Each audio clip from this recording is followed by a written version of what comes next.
이제 우리 하나님 말씀 같이 살펴보도록 하겠습니다. 오늘 우리에게 주신 하나님 말씀은 빌립보서 2장 1절부터 8절까지 말씀입니다. 제가 하나님 말씀을 읽도록 하겠습니다.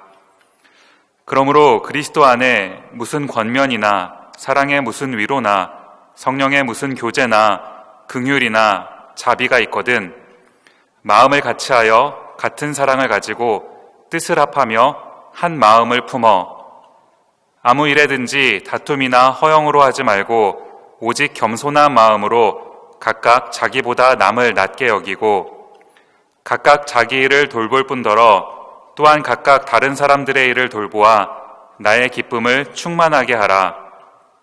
너희 안에 이 마음을 품으라. 곧 그리스도 예수의 마음이니 그는 근본 하나님의 본체시나 하나님과 동등됨을 취할 것으로 여기지 아니하시고 오히려 자기를 비워 종의 형체를 가지사 사람들과 같이 되셨고 사람의 모양으로 나타나사 자기를 낮추시고 죽기까지 복종하셨으니 곧 십자가에 죽으심이라. 아멘. 고난주간 금요일 영상 예배를 들으시는 모든 분들 환영하고 또 축복합니다. 오늘은 이제 이 성금요일을 맞아서 순종이라는 주제로 하나님 말씀 같이 살펴보도록 하겠습니다. 이제 이 순종이라는 말을 가만히 살펴보면 이제 이 말이 두 가지 의미가 이제 구분되어 있는 그런 말이다라고 우리가 볼 수가 있습니다. 뭐냐 하니까 이 순종에는요, 순종해야 할 대상과 순종해야 하는 사람이 있는 겁니다. 제가 이제 이 말씀을 준비하면서 이제 이 부분을 묵상을 하는데 이것을 구분할 수 있는 이것이 신앙이다라는 생각이 들더라는 겁니다. 이제 무슨 말이냐 하니까요. 성경에서 이제 우리에게 이 순종을 강조하는 이유가 뭐겠습니까? 우리가 순종하지 않기 때문 아닙니까? 물고기가 물에 사는 걸 우리는 순종한다라고 말하지 않습니다. 그냥 그렇게 창조된 거니까요. 마찬가지로 우리 인간은 하나님의 품 안에서 살도록 그렇게 창조가 된 겁니다. 굳이 순종하지 않아도요, 그냥 삶 자체가 순종인 그런 삶을 살도록 창조되었다라는 겁니다. 그런데 그 순종의 삶이 뒤틀려져 버린 것 아닙니까? 이게 굉장히 중대한 사건인 겁니다.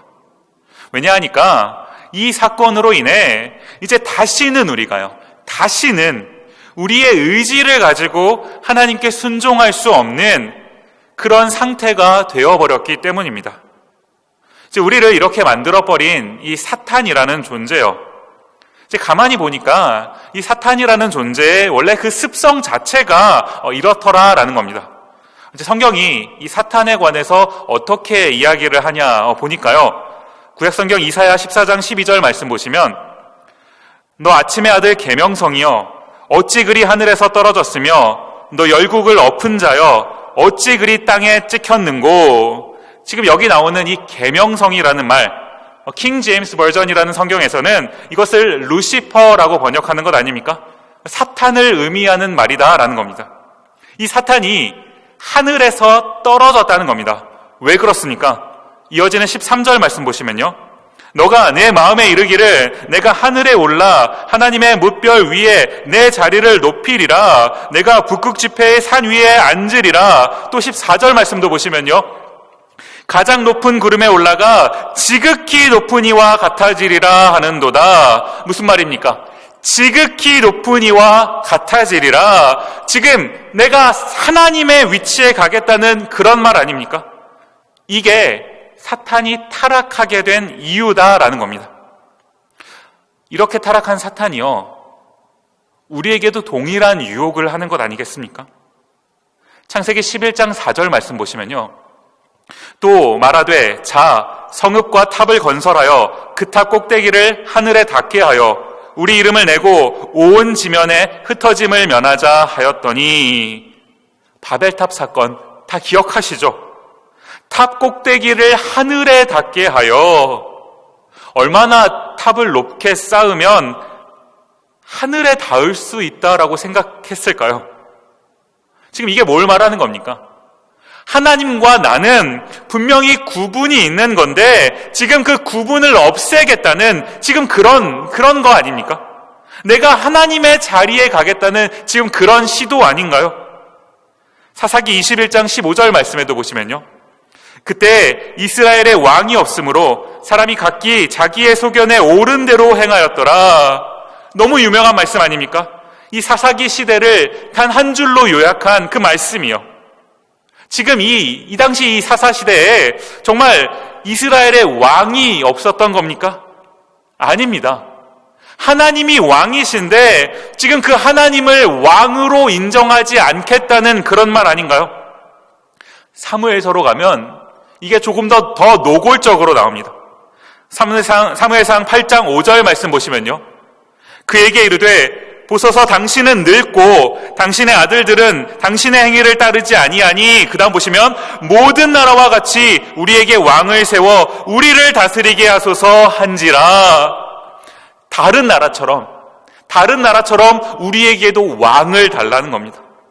지금 이 말은요, 그냥 우리한테도 왕이 좀 있었으면 좋겠다, 뭐 이런 그 정도의 투정이 아니라요, 왕이신 하나님을, 지금까지 우리를 인도하신 그 왕이신 하나님을 이제 더 이상 왕으로 인정하지 않겠다, 이 말 아닙니까?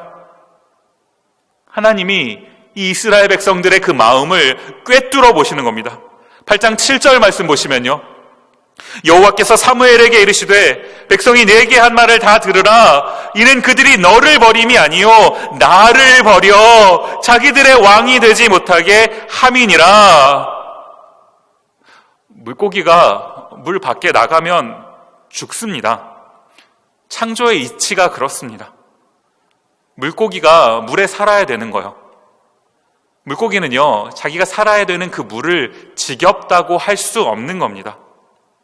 인간은 하나님이 창조하신 그 세상 속에서 하나님을 왕으로 모시고 살아야 된다라는 겁니다. 창조의 이치가 그렇다고요. 그런데 지금 우리 인간이 그 하나님의 품이 지겹다고 하나님 밖으로 나가버렸다라는 겁니다. 저는 도대체가 잘 모르겠습니다. 이쯤 되면 그냥 죽어야 마땅한 것 아닙니까? 그런데 그냥 그렇게 죽지를 않았어요. 그 하나님을 우리의 하나님으로 인정하지 않고 살았음에도 우리 인간이 그냥 그렇게 멸망당하지 않았다고요. 성경은 이것을 하나님의 구원이라고 부릅니다. 하나님께서 우리 인간을 사랑하셔서, 사실 이 사랑하셨다, 이 한마디 말로 끝내기에는 도대체 이 하나님의 사랑의 그 깊이가 얼마나 깊고 넓이가 얼마나 넓은지 상상이 되지 않는 그런 사랑 아닙니까? 우리를 사랑하셔서 우리를 구원하시고자 예수님을 이 땅에 보내주신 거예요. 지금 이 사실을 기념하는 것이 우리가 지금 지나고 있는 이 고난주간 아닌가요? 우리를 사랑하셔서 우리를 구원하시고자 이 땅에 오신 그 예수님께 우리 인간이 뭐라고 말을 했는지 같이 한번 살펴보자는 겁니다. 요한복음 18장 33절 보시면요, 이에 빌라도가 다시 관정에 들어가 예수를 불러 이르되 너가 유대인의 왕이냐? 너가 유대인의 왕이냐? 너가 왕이냐? 왕이신 하나님께 인간이 이렇게 말하는 겁니다. 당신이 왕이냐? 저는요, 이 질문이 계속 맴돌더라고요. 내 삶에 하나님께서 어떤 말씀을 주시면 그 말씀 앞에 내가 왕이신 나의 하나님의 말씀이다 라고 인정하고 반응하는 것이 아니라 하나님의 그 말씀보다 내 생각이 먼저 나오는 것 아닙니까? 이 말은요, 지금 우리가 뭘 하고 있는 거예요? 우리의 삶에 찾아오신 그 하나님께 당신이 왕이냐? 당신이 왕이냐? 라고 말하고 있는 것 아닙니까? 내 삶은 내가 왕인데 지금 어디 와서 왕노릇 하려고 그러냐? 그냥 내가 하고 싶은 대로 내버려둬라. 이거 아닌가요? 최근에 이제 집에 있는 시간이 많아지다가 보니까 이제 아이들과 함께하는 시간이 참 많이 늘어났습니다. 가만히 생각을 해보니까 이제 앞으로 저의 삶 속에서 이렇게 오랜 시간 저희 아이들과 함께 보낼 수 있는 그런 시간이 또 있을까 싶더라는 거예요. 이 시간을 가만히 이렇게 보니까 너무 좋습니다 라고 말씀드릴 수밖에 없는 게, 지금 이게 녹화가 되고 있어서 혹시 우리 애들이 볼까 봐요. 사실은 조금 힘듭니다. 사실 조금 많이 힘들어요. 좀 한 번 말하면요, 그냥 좀 알아듣고 그냥 그렇게 좀 하면 좋겠는데, 이 얘네들이 이게 말을 안 듣는 것 아닙니까? 그렇게 하다 보니까 이제 2번, 3번 말해야 되고, 그러다가 이제 언성이 높아지는 이제 그런 일들이 벌어지게 되더라라는 겁니다. 사실 저희 집 애들이 그렇게 유난히 나쁜 그런 애들은 아니거든요. 그냥 제가 잘 못 참는 겁니다. 제가 문득이요, 이걸 이렇게 가만히 보다가 사실 제가 하나님께 하는 건 더 심한 것 아니겠습니까? 그런데 하나님께서요, 이걸 참으시고 또 참으시고 끝까지 참으셔서 날 구원하시겠다고요. 지금까지 행하신 그 모든 일들, 또 앞으로 행하실 그 모든 일들, 이 하나님의 사랑이라는 게 도대체 얼마나 큰 겁니까? 주님은 이 사랑을 실천하시기 위해 한 가지를 하셨습니다. 빌립보서 2장 8절 말씀 보시면요, 사람의 모양으로 나타나사 자기를 낮추시고 죽기까지 복종하셨으니 곧 십자가에 죽으심이라. 자기를 낮추시고, 저는 이걸 어떻게 설명하면 좋을지 잘 모르겠습니다. 아무리 고민을 하고 또 고민을 해봐도 이걸 설명할 길이 없더라고요. 하나님이 인간이 되셔서 이 땅에 오셨습니다. 그리고는 하나님이 십자가에 죽으셨다고요. 제 짧은 지혜로는 이것을 표현할 그 길이 없는 겁니다. 그런데 한 가지 확실한 거예요. 예수님께서 지금 이 일을 행하신 이유는 하나님의 말씀에 대한, 하나님의 뜻에 대한 순종이었다는 그 사실 한 가지요.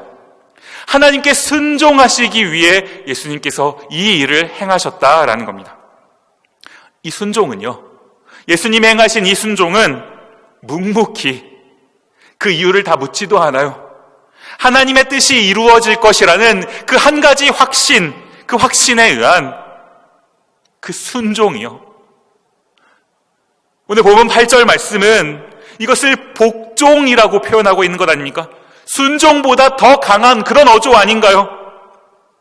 제가 이 부분을 묵상하고 있는데 문득 다른 한 구절 말씀이 떠오르더라는 겁니다.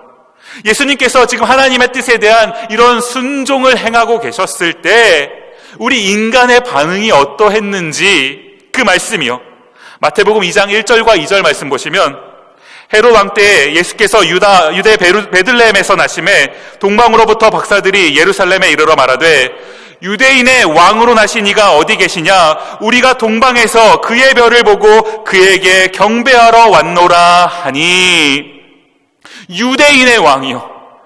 뭘 말하는 겁니까? 지금 예수님이 태어나셨을 때 그때 상황을 지금 말하고 있는 그 장면 아닙니까? 예수님께서 하나님의 말씀에 대한 그 순종으로 이 땅에 오셨을 때 우리 인간의 반응 어떠했다라는 거예요. 3절 말씀 보시면 헤롯 왕과 온 예루살렘이 듣고 소동한지라. 왜 소동했습니까? 유대인의 왕이, 헤롯이 지금 여기에 있는데 또 다른 왕이 왔다니요. 내가 왕인데 또 다른 왕이 이 땅에 왔다니 지금 이게 말이 되는 겁니까? 소동한지라. 지금 이 상황이 사실 이해가 되는 그런 말 아닙니까? 저는요, 말씀을 준비하면서 이 장면을 이렇게 묵상을 하고 있는데 지금 이 헤롯의 모습, 내가 왕인데, 내가 이 땅의 왕인데, 내가 드러나야 되는데 하고 있는 이 모습이요. 최근에 아마 거의 모든 목사님들께서 설교를 이제 영상으로 준비해서 하고 계실 겁니다. 저도 이제 SNS에 들어가 보면 제가 알고 있는 많은 목사님들이요, 한국에 계시는 분들, 미국에 계시는 분들, 다른 지역에 계시는 분들 다 영상으로 이제 설교를 하고 계시더라고요. 제가 이렇게 가만히 보고 있으니까요, 이 영상이라는 거요, 저도 이제 매주 조금씩 이것을 이제 배워가고 있는데요, 이 영상이라는 게 참 재미있는 게 그 능력에 따라서 참 천차만별의 그 결과물을 가져다 주더라는 겁니다. 환상적인 퀄리티의 영상을 이제 준비하셔서 그렇게 예배를 올리시는 그런 분들도 계시고요. 그러는가 하면 그냥 정말 단순하게 그 영상을 올리시는 그런 분들도 계시더라라는 거예요. 저도요, 이제 몇 주가 지나다 보니까 이제 보면서 저도 모르게 제 마음속에 왠지 모르게 그 비교가 되는 겁니다. 나도 조금 더, 기왕이면 조금 더 고퀄리티의 그런 영상을 만들고 싶다. 무서운 게요, 제 마음속에 내가 정말 하나님의 말씀을 조금이라도 더 잘 전하고 싶다, 이 생각이 아니라 더 잘 만들어진 영상을 만들고 싶다라는 생각이 드는 순간 지금 제가 뭘 하고 있는 겁니까? 저를 드러내고 있는 것 아닌가요? 하나님의 말씀을 딜리버리하는 그런 사람이 아니라 제가 주인공이 되어서 저를 드러내고 싶어서 하나님의 말씀을 이용하고 있는 것. 실제로 정말 이렇게 된다면요, 이게 정말 제일 무서운 것 아닙니까? 저는요, 이렇게 되지 않기 위해서 저 스스로 얼마나 다짐하고 있는지 모릅니다. 제가 이제 이 코로나 사태가 시작되고 나서 한 가지 절대로 놓지 않는 그 한 가지가 있습니다. 뭐냐 하니까요, 그 밤마다 이제 저희 디모데 지체들 그리고 또 이제 몇몇 그 단체 카톡방에 이 큐티 말씀을 보내는 일입니다. 저는 이제 보통 밤에 큐티를 하거든요. 이제 밤에 애들을 재워놓고 다음날 큐티를 이제 미리 하는 그런 이제 패턴을 가지고 있습니다. 그러면 이제 제가 큐티를 하면서 이제 그 말씀을 쭉 복사를 해서요, 단체 카톡방 여러 군데에다가 이제 이것을 보냅니다. 그렇게 하고 나서 제가 하는 일이 뭐냐면, 이제 그 큐티에 대한 짧은 묵상이요, 그 묵상을 이제 저 나름대로 기록을 한 다음에 이제 그렇게 하고는 그 단체 카톡방에 그 제가 이제 묵상한 그 기록한 그 묵상을 이제 보내는 그 일을 하는 겁니다. 제가 이 일을 왜 계속해서 하냐 하니까요, 이 코로나 이제 사태가 시작되고 나서 이 많은 분들이 참 힘든 시간을 보내고 계신 것 아닙니까? 어떤 분들은 이제 육체적으로, 또 어떤 분들은 정신적으로요, 또 어떤 분들은 영적으로 쉽지 않은 그런 시간을 보내고 계신 겁니다. 제가 저희 디모데 지체들을 비롯해서 이제 저희 성도님들께 해드릴 수 있는 일, 그게 뭘까? 이 어려운 시기를 지나고 계시는 우리 성도님들께 내가 목사로서 해드릴 수 있는 일이 뭘까? 그거를 고민하고 있는데요, 이 하나님의 말씀이요, 이 하나님의 말씀을 전함으로 이분들께 약간의 위로와 또 격려가 될 수 있다면 내가 이것을 사명이라 생각하고 하자, 이렇게 시작한 일이 이 3분 묵상이라는 이제 참 뭐 별거 아닌 일인데요, 이것을 이제 시작하게 된 겁니다. 처음에는 이제 우리 성도님들께, 우리 디모데 지체들께 약간의 도움이라도 되어드리고자 이제 시작한 이 일인데, 하다가 보니까요, 정작 혜택을 받는 건 저더라고요. 밤마다 이제 하나님의 말씀을 이제 묵상하면서 저 스스로 그 묵상의 내용을 기록하면서 그 말씀 앞에 제 자신을 돌아보게 되는 것 아닙니까? 오늘 하루를 살면서 내가 드러난 삶을 살았는가? 주님이 드러나신 그런 삶을 살았는가? 우리 주님은 나의 이 삶 속에서 얼마나 드러나셨는가? 제가 밤마다 이 말씀을 묵상하면서 저 혼자 은혜의 도가니탕에 빠져 들어가는 겁니다. 때로는 찬양을 틀어놓고요, 때로는 기도를 하면서 저 혼자 그냥 1인 집회를 하는 거예요. 그 시간이 얼마나 좋은지 모릅니다. 그 시간을 가지면서 하나님께서 저를요, 다시금 제자리로 돌려놓아 주시는 그 은혜를 경험하는 거예요. 나서지 마라, 드러나지 마라, 너가 왕이 아니다, 내가 왕이다 말씀하시는 그 주님이요. 제가 이렇게 말씀을 준비하면서 이제 이 순종에 관한 메시지를 이제 전하기 위해서 묵상을 하고 있는데, 예수님께서요, 하나님의 말씀에 대한 순종으로 우리를 위해 이 땅에 오신 것, 사실 순종, 복종 이런 말 언급하지 않아도요, 그냥 예수님이 오셔서 우리를 구원하셨다, 이렇게만 기록을 해도 되는 것 아니겠습니까? 그런데 성경에 보니까 순종 또 복종, 왜 굳이 이런 말을 기록했냐라는 거예요. 저는 두 가지로요. 하나는 뭡니까? 예수님이 순종하신 하나님의 말씀, 뭘 말하는 거예요? 본을 보여주셨다는 것 아닙니까? 예수님이 그 본을 보여주셨다면 우리도 순종해야 되는 것 아닌가요? 물고기가 물 밖으로 나가면 죽는 것처럼 우리가 하나님의 말씀에 순종하지 않으면 죽는 겁니다. 그러니까 순종은 무조건 해야 되는 거라고요. 그런데 문제가 뭐냐니까요, 뭘 순종해야 되느냐라는 겁니다. 내용을 알아야 순종을 하고 싶어도 할 것 아닙니까? 말씀을 읽으셔야 되는 겁니다. 그게 순종에 대한 첫걸음이라고요. 도저히 이 말씀을 펴실 시간이 없으시면요, 저에게 카톡을 주세요. 카톡. 제가 이 큐티와 함께 저의 그 짧은 3분 묵상 이 메시지를 보내드리도록 하겠습니다. 어떻게 해서든 이 하나님의 말씀을 내 삶 속에서 가까이 하고자 하는 것, 이것이 우리가 해야 될 순종이더라라는 겁니다. 그러는가 하면 또 한 가지요, 이 그리스도의 이 하나님 말씀에 대한 이 순종을 기록한 오늘 본문 말씀, 이 말씀을 문맥을 이렇게 살펴보니까 이런 흐름 속에서 이제 이것이 기록되었더라는 겁니다. 빌립보서 2장 3절 말씀 보시면요, 아무 일에든지 다툼이나 허영으로 하지 말고 오직 겸손한 마음으로 각각 자기보다 남을 낮게 여기고, 지금 이 말씀을 가만히 보니까 이 사람과 사람 사이의 그 관계를 말하는 말씀 아닙니까? 어떤 일을 하더라도 다투지 말고, 이것은 경쟁심을 갖지 말고 이 뜻이고요. 허영, 뭡니까? 보여주려고 그 일을 하지 말아라, 이런 말씀이다라는 겁니다. 그렇게 하면서 주신 말씀이요, 남을 낮게 여기고, 상대방이 나보다 더 위에 있도록요. 우리가 어떻게 하면 이렇게 할 수 있습니까? 상대방이 원래부터 나보다 위에 있었으면 굳이 노력할 필요가 없습니다.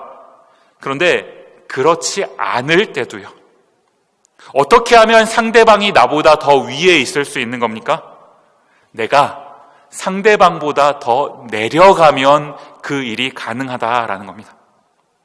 4절 말씀에도요, 각각 자기 일을 돌볼 뿐더러 또한 각각 다른 사람들의 일을 돌보아 나의 기쁨이 충만하게 하라. 너희만 챙기지 말고요, 다른 사람들은 어떻게 살고 있나, 어떻게 지내고 있나 좀 돌아보라는 그런 말씀 아닙니까?